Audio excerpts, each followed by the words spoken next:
예수님께서 사마리아에서 또 영혼들을 만나신 이후에 다시 갈릴리로 돌아가셨습니다.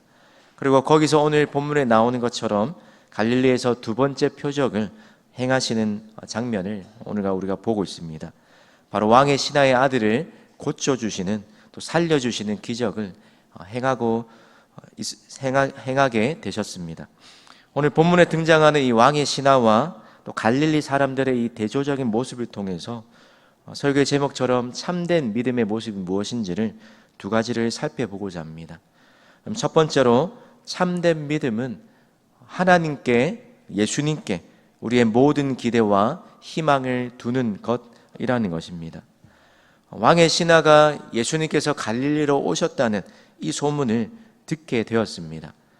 그리고 그가 보였던 반응을 오늘 성경이 이렇게 기록합니다. 우리 46절 하반절과 47절 말씀을 앞에 화면을 보고 함께 읽겠습니다. 왕의 신하가 있어 그의 아들이 가버나움에서 병들었더니 그가 예수께서 유대로부터 갈릴리로 오셨다는 것을 듣고 청하여 내려오셔서 내 아들의 병을 고쳐 주소서 하니 그가 거의 죽게 되었음이라. 왕의 신하라는 이 신분, 어느 정도의 이 지위와 신분을 내세우면 그 지방에서 내노라는 또 유명한 의사를 구하거나 또 이런저런 방법들을, 치료 방법들을 충분히 알아볼 수도 있었을 것입니다. 아니, 충분히 그런 방법들을 이미 다 알아봤을 것입니다.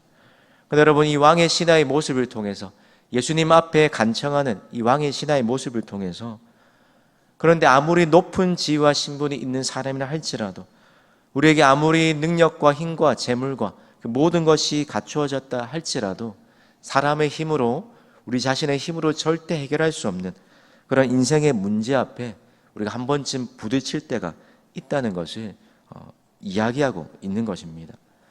우리 힘으로 해결할 수 없는 그런 문제 앞에서 우리가 보여야 할 그 반응이 무엇입니까?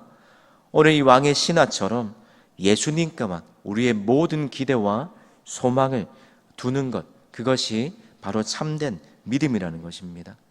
다른 희망은 사라져도 마지막 희망이 예수님께 남아있다는 것, 우리에게는 끝난 것처럼 보이는 그 상황이지만, 그러나 우리의 끝에서 하나님이 새로운 일을 시작하신다는 이 사실을 믿고 예수님께 나아가는 것이 참된 믿음이라는 것입니다. 사랑하는 성도 여러분, 우리가 이 새벽에 나온 이유도 이 왕의 신하와 같은 동일한 이유인 줄 믿습니다. 우리의 힘과 능력으로는 도저히 불가능한 일이지만 살아계시고 전능하신 하나님께 우리의 삶의 모든 문제를 내어 맡겨드릴 때에, 또 하나님께 우리의 모든 기대와 소망을 두고 우리가 기도할 때 오늘 이 왕의 신하가 경험했던 것처럼 우리에게도 놀라운 은혜를 체험하는 이 새벽 되시기를 주님의 이름으로 축복합니다. 오늘 참된 믿음의 두 번째 모습을 이렇게 이야기합니다. 바로 말씀 위에 기초를 두는 것, 그것이 바로 참된 믿음의 모습이라는 것입니다. 오늘 예수님께서 선지자가 고향에서는 고침을 받지 못한다라고 그렇게 말씀하셨는데, 그런데 반대로 갈릴리 사람들이 예수님이 오셨다는 이 소문을 듣고 또 예수님이 오셨다는 것을 알게 되고 오히려 영접하고 환영하고 있었습니다. 그런데 그 예수님을 영접한 이유가 무엇 때문이었습니까? 45절 하반절에 보니까 예수님께서 명절 중 예루살렘에서 하신 모든 일을 보았기 때문이다라고 그렇게 이야기합니다. 그러면서 왕의 신하가 예수님께 자신의 아들을 고쳐달라고 그렇게 간청하자 예수님께서 이 왕의 신하를 포함해서 예수님을 영접했던 그 사람들에게 이렇게 책망하십니다. 48절 말씀입니다. 우리 48절 말씀도 같이 읽겠습니다. 시작. 예수께서 이르시되 너희는 표적과 기사를 보지 못하면 도무지 믿지 아니하리라. 그리고 왕의 신하의 간청에 예수님께서 이렇게 응답하십니다. 50절 상반절 말씀입니다. 예수께서 이르시되 가라, 내 아들이 살아있다 하시니.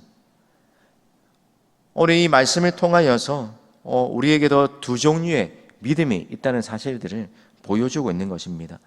어떤 믿음입니까? 표적을 보고 믿는 믿음, 그리고 반대로 또 말씀을 믿고 듣고 믿는 그 믿음이 상반되게 우리에게 있다는 것입니다.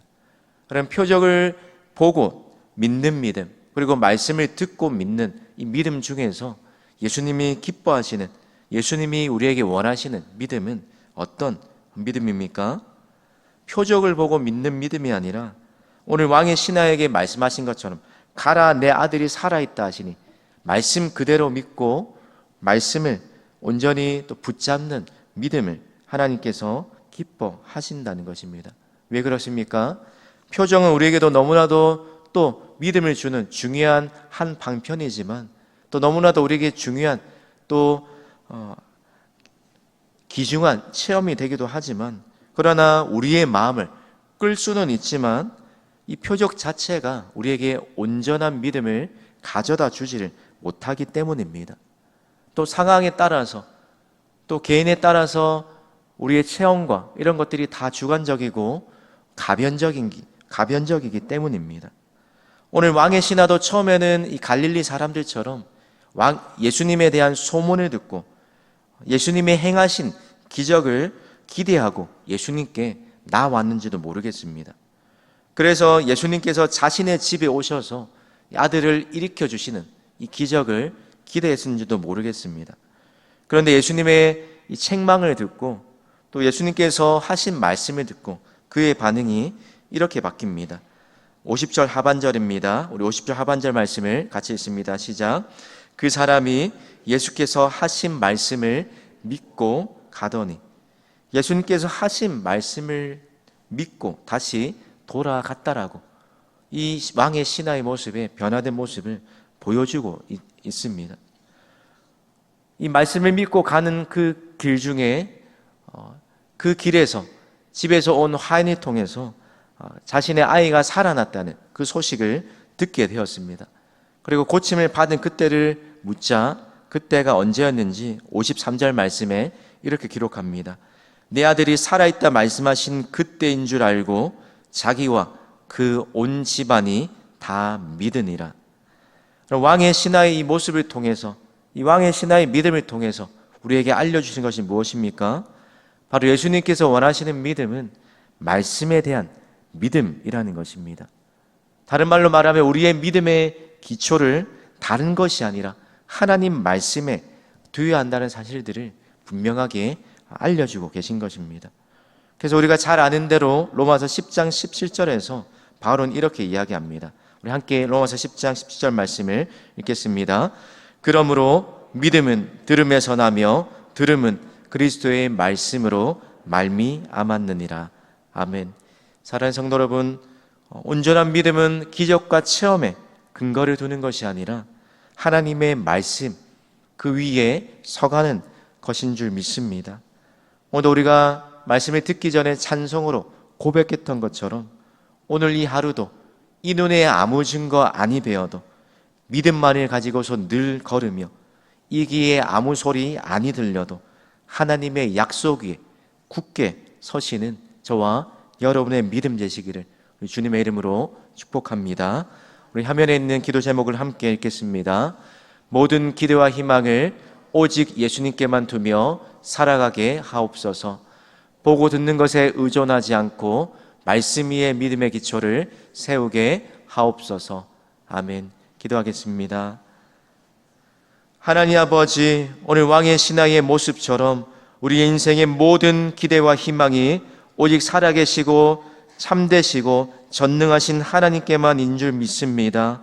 오늘도 이 믿음을 가지고 이 새벽에 간절히 주님 앞에 엎드려 기도하오니 우리의 삶에 우리의 힘으로 해결할 수 없는 모든 문제들, 주님, 밤이 맞도록 수고하여도 아무것들 잡지 못하였지만 말씀에 의지하여 그물을 내렸을 때 차고도 넘치는 그 기적을 경험한 베드로처럼 오늘도 말씀에 의존하여 나아갔을 때 우리 인생에 일으키시는 주님의 놀라운 은혜들을 체험하는 이 새벽 되게 하여 주시옵소서. 오늘도 이 눈에 아무 증거 아니 배어도 이 귀에 아무 소리 아니 들려도 변함없는 하나님의 말씀 위에 우리의 삶을, 우리의 믿음을 세워가는 복된 하루 되게 하여 주시옵소서. 감사드리며 예수님의 이름으로 기도드립니다. 아멘.